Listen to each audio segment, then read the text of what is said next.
I think it's true. Cal has lost this team. He says all the time, these guys need me, blah, blah, blah. This team, they don't like each other. On the surface, they don't seem to like him. Now, maybe they do. I don't know. I mean, I'm not around every day. But it sure doesn't feel like it. And it's like it just seems like it's falling apart. And I wonder if we look back and say, like, this is kind of the day where we just knew this thing isn't working. Because this was terrible. And, Cal said we can still write our story, and he should say that. That's what coaches should say. Like, you can't give up. But I don't know. I mean, I don't know where this fan base goes. It's never been worse for Cal than now. And we haven't seen our fan base like this since the last days of Billy. But even in the last days of Billy, he had some hardcore defenders, and I feel like even Cal's hardest core defenders are just kind of going quiet because it isn't working. It's not working. And this team is a disaster. And at some point, I think the university, like, where's Mitch Barnhart? Like, when's the last time Mitch Barnhart's talked? Like, he needs to address the state of all this. And we're going to play Tennessee Saturday. Who doesn't think that that's going to be a disaster? It's just very depressing.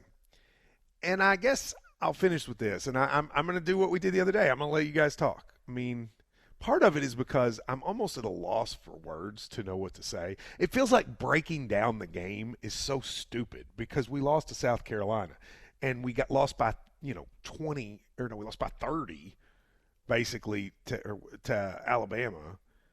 Like, what's there to break down? We stink. I drive 2 hours each way. I live in Georgetown, Ohio. I don't know that I go back. I really don't. I'm mad, and I'm upset. And I'm not mad at the players. I don't know. It's just frustrating. It is very, very frustrating. So you drive 2 hours each way, and are you serious? You're thinking about not going back? Matt, I'll be honest, and I'm a fan. I have been a fan all my life, and this is hard. This sucks. I mean, I hate to put it like that, but it does. Yeah, it does. Well, I appreciate the call. I mean, I understand. I think there's going to be a lot of people not make that drive next Tuesday night for that Georgia game. But you hear that guy. I mean, listen, there's a lot of people like him. TJ, what's up? Hey, Matt. I've been a fan for over 30 years.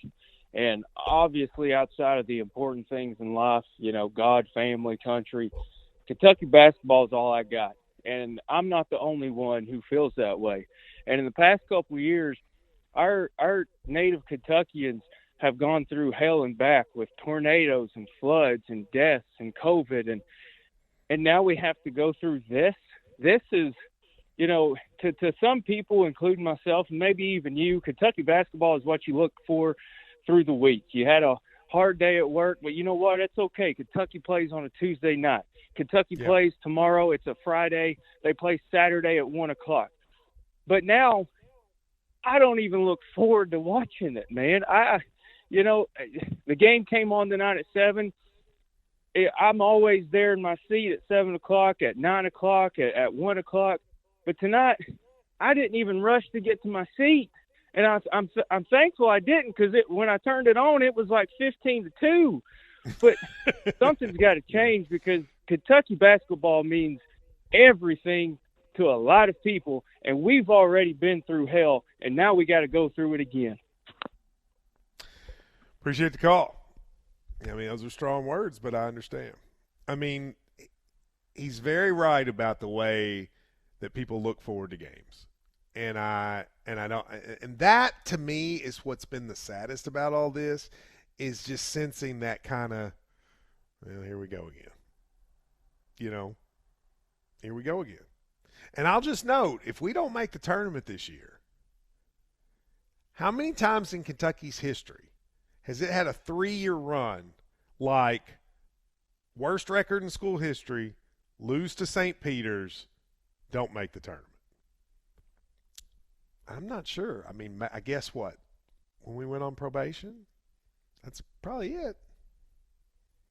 It's pretty bad. You know, when Cal talks at the end, he says, blame me. But he also, Billy, doesn't blame himself. Like, he'll say, blame me, and then he talks for 2 minutes about all the things players do wrong. Right? Yeah. And, you know, I just wish he'd say, I didn't have this team ready to play.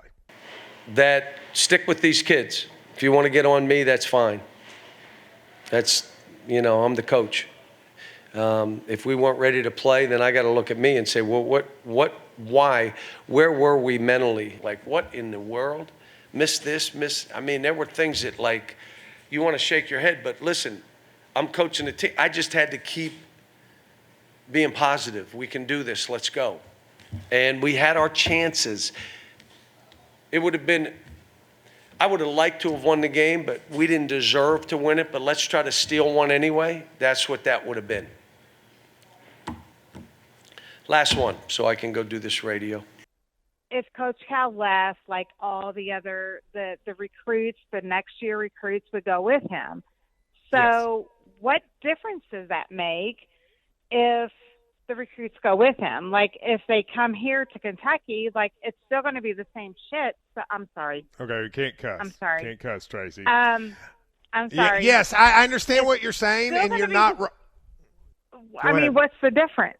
What's the difference Well, if he stays or he Well, I think leaves? people would Like, say. I think people would say, Tracy, that what people would say is that he'll win with those recruits next year. That would be their response. You and anybody else as a Kentucky fan in the last 3 years, but this team just does not seem. Besides, Well, let me ask you: Did you think the COVID team was good? Did you think they had the talent to be good? No. Okay, so now so think about what you've just said. You've now said that 2 of the last 3 years where we've had really bad years, you're basically saying it's the players' fault. When is it Cal's fault? Absolutely.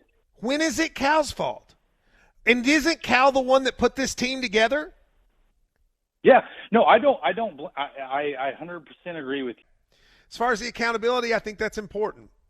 You know, Cal he's basically stopped talking to the media. His call-in show is Bob in Jamestown asking about the federal budget or inflation. He takes no calls except for Bob in Jamestown and Madison. In Madison, thank you. And, you know, he barely does his press conferences. Where's the accountability? Nobody – you can't even ask him questions if you want to. So it's tough. It's a tough spot, and that's what makes it sad, unfortunately. Hopefully it'll change. Hopefully we will go and we will win Saturday in Tennessee. You could cure a lot of your sadness if you went and beat Tennessee. That would be a good step in the right direction. And it's hard here. I mean, I always say this isn't for everybody, including coaches. It's not for everybody. When things go bad like this, there's, you know, so.